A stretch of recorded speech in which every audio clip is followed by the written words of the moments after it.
Hi there viewers, I'm Leo Fago, and I'm back again with another lore video on another crab's treasure. Last time, I talked about how I had a theory that the crabs were humans that turned into crabs due to an aggro crab brand of cigarettes, and that the sea was slowly boiling. Well, now that I've finished the game and I've seen all the story has to tell, I'm here to tell you that one of my theories was confirmed, in a way. I say confirmed because I found additional evidence that adds to my idea. Not only that, I will be expanding upon the other theories I made in the last video, and for those of you who didn't finish the game, there will be spoilers. You have been warned. Okay, I'll tell you right now that my human turning into crabs theory is not the one I'll be going into too much detail today, but I will address one question that I even had when I was making this theory. We know that there's other crustaceans just like crabs, but there's lobsters and shrimps. Well, if my theory was correct, and people use these aggro crab cigarettes, shouldn't everyone be a crab? Well, in-game, not only are there classic Mario cigarettes, but we find cigars. And wouldn't you know it, there's a lobster near the cigar. So, to add to my theory, perhaps there are different types of aggro crab nicotine products yield different mutations. But enough of that. It's time to discuss my other theory of the boiling sea. In my last video, I addressed a newspaper that had an image of a bleached coral, and the headline reads something about a major weather change.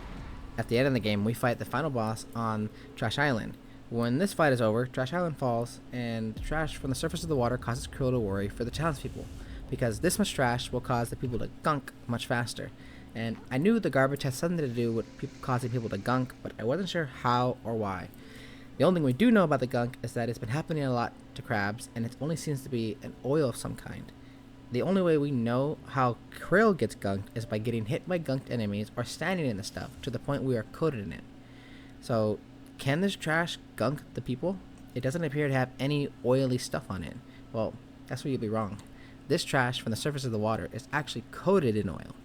From as early as the start of the game, we could see that even Krill's home, there was evidence of oil on the surface of the water.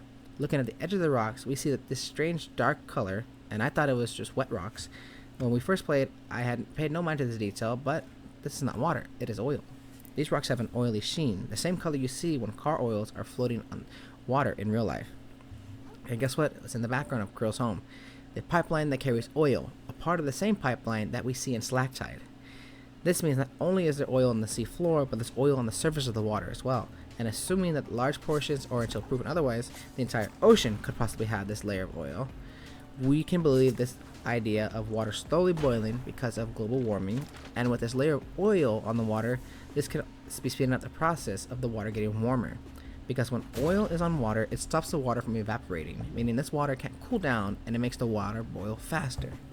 Meaning it was only a matter of time before these crabs either gunked or got boiled to a crisp eventually. And with the final location in the game, we can see that the bleached corals did not return to the colorful form, but the reef we see around New Carcinia is in fact a different coral reef than the one in the picture. But my theory of how the new reef formed is kind of debunked because it takes a reef thousands of years to form, and so thanks to the old hermit, we know that the crab kind moved to Carcinia 30 years before the events of the game.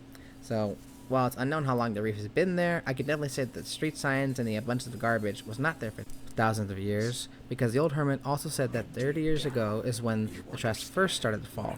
So that part of my theory can hold water, but we still know that the new Carcinia is in danger of bleaching and suffering the same fate as the old kingdom. It is only a matter of time, but now the residents will gunk before that time comes. In the last video, I explained how I believe the game takes place somewhere in the Cascadia subduction zone, an area between the coast of Northern California to the British Columbia, and that a major possible weather change made the temperature of the waters rise. Well, one of the last few bosses of the game, we fight a sea creature called the Praia Dubia. These are real-life creatures that look just like the parasite that started the Attack on Titan universe, so could there be connection to Attack on Titan and to this game? Well, knowing this game and the cool Easter eggs, that would not surprise me. But the Praia Dubia is a giant Synophosaur, a sea creature that lives in the deep dark part of the ocean between 700 to 1,000 meters below sea level. Normally found in the North Atlantic to the South Pacific, that means this creature naturally would not be found in the Cascadia subduction zone, but as I previously theorized, but because this zone lies in the North Pacific Ocean. Well, what if there was a way that somehow this creature made its way to the zone? We know this idea of a sea creature traveling the ocean is not entirely baseless.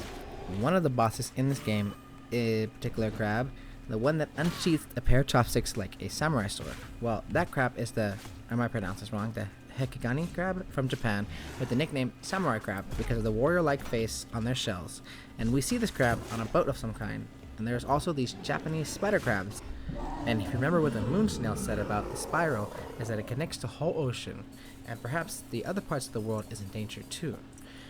Perhaps the Priadubia and other species of crab that appear not to be native to this part of the sea somehow heard of this power that could possibly save the world and traveled to this land in hope to find this power. This story seems to tell of a recurring tale, not of just negligence, but a tale of greed. First, from the humans causing the waters to pollute, making species go extinct, and just finding a way to live with the problem like it never existed. Then the crabs coming next, making kingdoms and religions for control and power.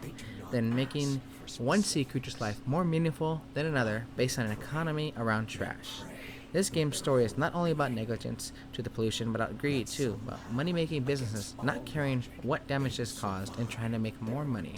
And ultimately, the planet is suffering, slowly dying, and to the last hope to save it, this power could make imagination into reality. This power, which had many crabs in this game fought so hard for, was only sought after for personal desires. No one, not even Krill, intended to use his power for the greater good. He just wanted his old shell and his old life back, and ultimately, all this selfishness destroyed the only chance to save the world. Well, that's all I have for you this week, and if you like my content, like, comment, share, subscribe. Sharing is a big one. It shows that my content is worth viewing to the algorithm, and so it pushes me to other people's For You pages. I post to both TikTok and YouTube, typically once a week, unless otherwise, and with that, thank you for watching, and I'll see you next time.